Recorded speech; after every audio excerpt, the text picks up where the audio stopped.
Hallo zusammen, willkommen bei Finance Fellows, eurem Kanal für Finanzbildung. Mein Name ist Marcel und in unserem heutigen Video geht es um das Geld anderer Länder.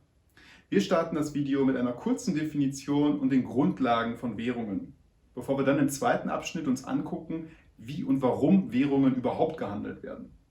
Im letzten Abschnitt des Videos schauen wir uns dann noch die unterschiedlichen Wechselkurssysteme und Wechselkurse an. Alle Timestamps entsprechend der Agendastruktur findet ihr wie immer unten in der Videobeschreibung. Und jetzt viel Spaß beim Video.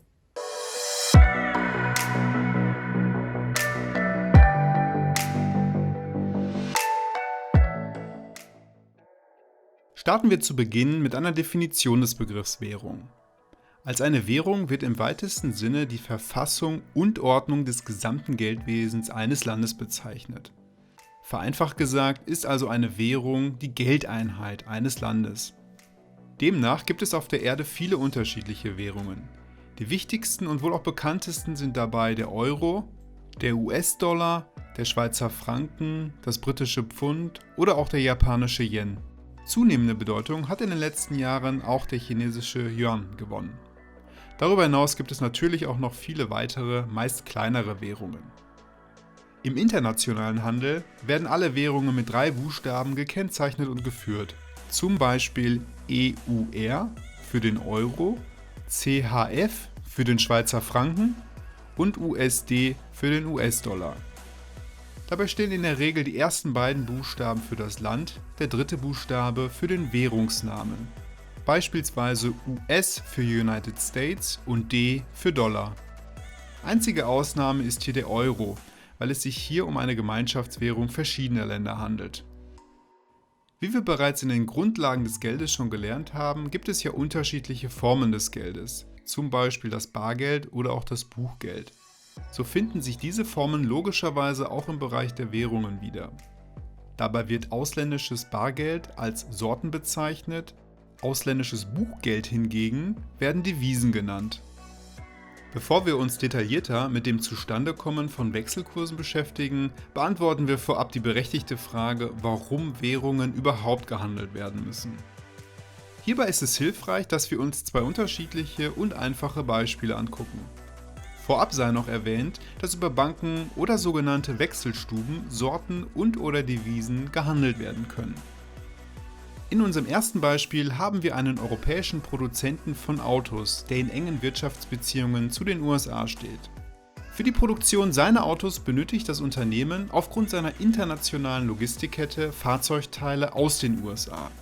Die amerikanischen Teilehersteller wollen natürlich in Dollar bezahlt werden. Das heißt, das Unternehmen muss über die Bank das zu bezahlende Geld von Euro in Dollar umtauschen lassen. Da es sich um eine elektronische Buchung handelt, findet also ein Devisenhandel statt. Andersherum sieht es beim Verkauf aus. Verkauft das Unternehmen ein Auto in die USA, muss das Geld vom Kunden aus den USA von Dollar in Euro umgewandelt werden. Denn das Unternehmen muss seine Kosten und Verpflichtungen, wie beispielsweise die Bezahlung seiner Mitarbeiter, in Euro nachkommen. Als zweites Beispiel dient ein privater Urlaub in den USA. Um in den USA vor Ort alles bezahlen zu können, wie beispielsweise Hotels oder Mietwagen, benötigen wir logischerweise US-Dollar. Nun gibt es grundsätzlich 3 Möglichkeiten, sich ausländisches Geld zu organisieren bzw. damit zu bezahlen. Eine Möglichkeit besteht darin, dass wir uns das benötigte Geld vor dem Urlaub in unserer Hausbank kaufen. Damit besorgen wir uns also Sorten.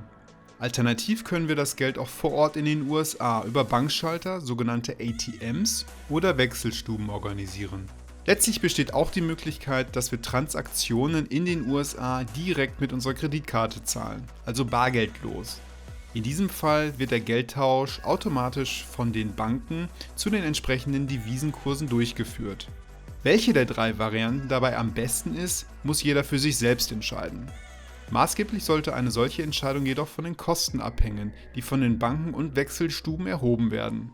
Grundsätzlich bleibt zu sagen, dass ein Sortentausch immer teurer ist als ein Devisentausch, da beim Bargeldtausch der Aufwand für die Bank wesentlich höher ist. Betrachten wir nun im nächsten Abschnitt, wie der Preis für eine Währung entsteht bzw. welche 2 grundsätzlichen Wechselkurssysteme der Preisfindung zugrunde liegen. Ein Wechselkurssystem beschreibt einfach nur die Art, wie ein Währungspreis zustande kommt. Es existieren eine Vielzahl von unterschiedlichen Wechselkurssystemen, die jeweils einen unterschiedlichen Grad an Wechselkursflexibilität aufweisen. Zum besseren Verständnis betrachten wir an dieser Stelle die zwei fundamentalen Arten. Da gibt es auf der einen Seite das flexible Wechselkurssystem, wo eine Währung frei handelbar ist und sich der Preis nach den klassischen Marktmechanismen von Angebot und Nachfrage ergibt. Das ist der Fall für die großen und international anerkannten Währungen, wie beispielsweise dem Euro oder auch dem US-Dollar.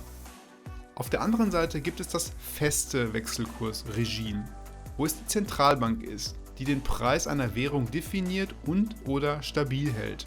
Dabei orientieren sich die Zentralbanken oftmals an sogenannten Ankerwährungen, also Währungen, die im internationalen Umfeld anerkannt und frei handelbar sind, wie beispielsweise dem Euro oder auch dem US-Dollar.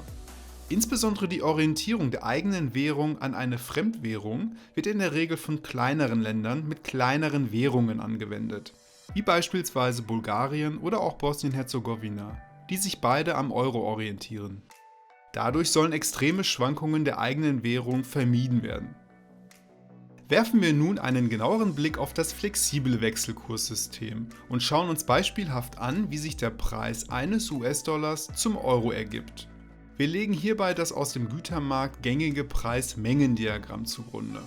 Da die Kursentwicklung maßgeblich auch vom internationalen Güter- und Kapitalverkehr bestimmt wird, können wir hier noch einmal zur Vereinfachung unser vorheriges Beispiel mit dem Fahrzeughersteller aufgreifen. Steigt die Nachfrage nach Autos unseres Fahrzeugherstellers, werden entsprechend viele Teile aus den USA benötigt. Weil die US-Teileproduzenten nur in US-Dollar bezahlt werden wollen, steigt also die Nachfrage nach dem Dollar. Übersteigt dabei die Nachfrage das Angebot, kommt es zu einer Übernachfrage. Nach den Gesetzmäßigkeiten des Marktes und dem Bestreben eines Gleichgewichtspreises wird der Preis des Dollars so lange ansteigen, bis Angebot und Nachfrage wieder im Einklang sind.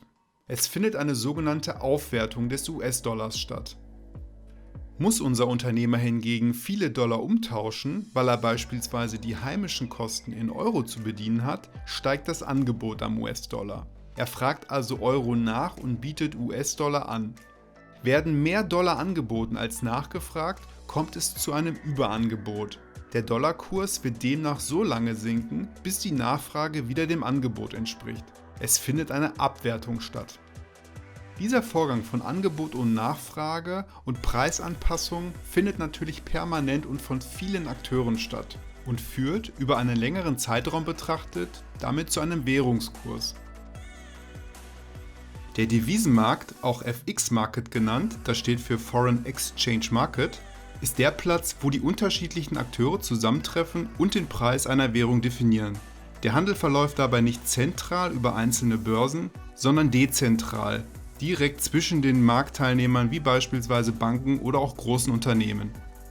Da die Währung eines Landes immer auch eine politische Komponente besitzt, wird dessen Kurs neben den wirtschaftlichen Parametern immer auch von den Zentralbanken beeinflusst. So können Zentralbanken beispielsweise die Nachfrage der eigenen Währung dadurch beeinflussen, indem sie den sogenannten Leitzins ändern. Erhöht sich der Leitzins, steigt in der Regel ebenfalls der Zinssatz für Staatsanleihen. Dadurch steigt folglich auch die Nachfrage von Investoren nach diesen Anleihen der entsprechenden Länder und Währungen. Da diese Anleihen in den jeweiligen Länderwährungen ausgegeben werden, steigt somit die Währungsnachfrage und somit auch deren Kurs. Wird der Leitzins hingegen gesenkt, reduziert sich somit auch der Zinssatz für die Staatsanleihen. Die Nachfrage nimmt ab, der Kurs sinkt. Jetzt, wo wir die Preis- und Kursentstehung einzelner Währungen kennen, kommen wir abschließend zu den unterschiedlichen Arten der Wechselkursdarstellung. Vergleichen wir hier wieder den US-Dollar im Verhältnis zum Euro. In diesem bilateralen Vergleich gibt es einmal die Möglichkeit, den Wechselkurs als Preisnotierung oder als eine sogenannte Mengennotierung darzustellen.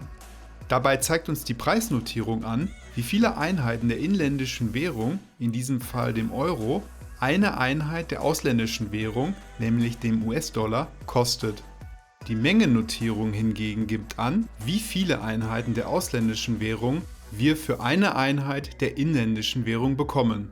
Mathematisch betrachtet handelt es sich zwischen den beiden Notierungen immer um den Kehrwert. Fassen wir die Ergebnisse des heutigen Videos noch einmal kurz zusammen. Am Anfang haben wir uns angeschaut, was eine Währung überhaupt ist, nämlich die Geldeinheit eines Landes. Darauf folgend haben wir gesehen, warum es notwendig und auch wichtig ist, Währungen untereinander zu handeln. Hierbei haben wir uns sowohl ein unternehmerisches als auch ein privates Reisebeispiel angeschaut. Im Anschluss daran haben wir uns die wichtigsten Wechselkurssysteme zur Preisfindung betrachtet und exemplarisch gezeigt, wie sich ein Währungspreis in einem flexiblen System ermittelt. Im letzten Teil des Videos haben wir uns dann noch angeschaut, welche Arten der Wechselkursdarstellung es gibt, nämlich die sogenannte Preis- und Mengennotierung. Hat euch das Video gefallen? Dann schenkt uns eine positive Bewertung und abonniert unseren Kanal. Das motiviert uns, für euch auch in Zukunft tolle Erklärvideos zu erstellen. Wenn ihr Fragen zum Video oder Wünsche für ein neues Thema habt, hinterlasst uns gerne einen Kommentar. Macht's gut und bis zum nächsten Mal.